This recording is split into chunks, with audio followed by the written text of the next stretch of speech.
Let me ask you something. Have you ever sat down with a textbook, stared at the same page for 20 minutes, and convinced yourself that you were studying? Be honest, you probably have. And you're not alone. Right now, in this exact moment, thousands of students just like you are lying to themselves. They think highlighting is learning. They think rereading is mastery. They think spending time equals progress. But here's the truth.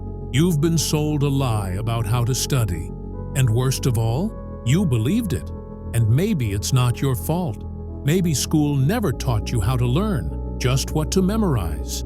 Maybe teachers assumed you already knew how to focus, how to plan, how to retain. But let's be real, most students don't fail because they're dumb. They fail because no one showed them how to learn effectively. And while you keep doing what feels familiar, copying notes, watching lectures on 2x speed, reviewing flashcards while distracted, someone else is doing the real work. They're learning how their brain actually works. They're building techniques that cut study time in half. They're mastering recall, not just recognition. And in a few months, maybe less, they'll be outperforming you. Not because they're smarter, but because they figured it out. So ask yourself, are you okay with being average? Are you okay with wasting hours every day, convincing yourself you're being productive while your competition moves further ahead? Are you really going to keep pretending that hard work matters more than smart work? Because there's a point where effort isn't enough. There's a point where trying your best just means trying the wrong way harder. And if you don't wake up now, if you don't learn how to actually study, really study, before it's too late, you're going to fall behind. Maybe not today, maybe not this semester, but one day when it matters most, when the exam comes, when the job's on the line, when your future depends on it, you'll realize you never learned how to learn. And by then, you'll wish you had started earlier. So here's your chance. You can close this now and go back to pretending. Or you can stay and finally learn the truth. Because what you're about to discover might just change everything. Step 1. Ego-driven learning. Make it about you. Here's something no one ever tells you. You will not retain information that feels irrelevant to your identity. Your brain is wired to remember what feels personal, emotional, and ego-relevant, not what's important on the syllabus. This is called ego-driven learning, and it's the reason why most study habits fail. Let's break it down. Why it works. Your ego, the internal sense of me, is your brain's priority system. Information that threatens, enhances, or challenges your identity sticks instantly. It's why you remember an insult for years but forget a fact you studied yesterday. It's why you can recall childhood embarrassment with perfect clarity, but not last week's lecture. So here's how to hijack that wiring for your studies. How to use it. Put yourself in the narrative.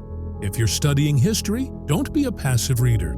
Imagine yourself as the ruler, general, or protester. Ask, what would I do here? Would I survive? Would I betray them? Why or why not? Suddenly, it's not their story, it's yours. Speak in first person.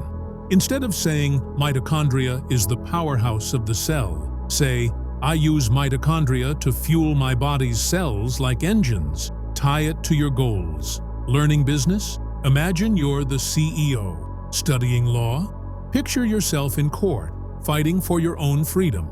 Memorizing formulas? Picture solving $1 million problem for your future company. Your ego is your memory's superglue. If you're not emotionally connected to the material, your brain won't prioritize it. Make it about you, and everything changes. Step 2. Memory palaces with emotion. Triggers. You might have heard about memory palaces, but almost no one uses them correctly or powerfully. Here's the secret twist that makes them insanely effective. Emotion is the key, not location. The classic version, a memory palace, is when you mentally walk through a familiar place, like your home, and place facts along a path. Kitchen, chapter fact 1, bedroom, chapter fact 2, bathroom, chapter fact 3, etc. But here's the problem. If those facts are boring, your brain won't care. The upgrade, emotion triggers. Every location must be loaded with an emotion so extreme, your brain can't ignore it. Funny. Turn the kitchen into a circus where gravity reverses and spaghetti floats. Disgusting. Imagine a decaying corpse in your bathroom, vomiting up a math formula. Sexy. Place an attractive figure seducing you in the living room, whispering history facts. Scary. Picture a villain hunting you down unless you recite the periodic table. The more bizarre, the better. The brain stores absurdity more efficiently than logic. And here's the kicker. The emotion you attach creates a neurochemical spike, and spikes become long-term memory. When you revisit your palace, you're not just remembering facts, you're reliving an unforgettable story. Step 3. Input-output ratio control. Here's a brutal truth. You don't learn from consuming information. You learn from producing it. Students spend 90% of their time on input, watching videos, reading notes, listening to lectures, and only 10%, if that, on output. Writing, speaking, creating, testing. But your brain is a muscle. You can't get strong by just watching someone else lift weights. The technique: track your input-output ratio during each study session. Ask yourself, how many minutes did I watch? How many minutes did I create something? Your goal: for every 10 minutes of input, do 5 minutes of output. This could be writing a one-paragraph explanation in your own words, drawing a diagram from memory, teaching the concept out loud, writing fake test questions, making a 30-second pretend YouTube short, explaining the idea why this works.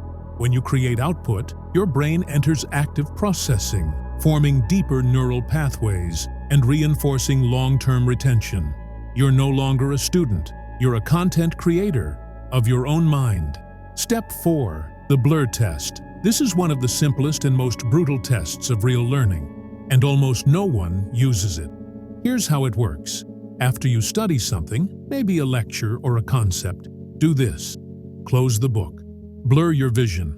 Literally squint your eyes or look at a blank wall. Now try to explain the concept without any cues.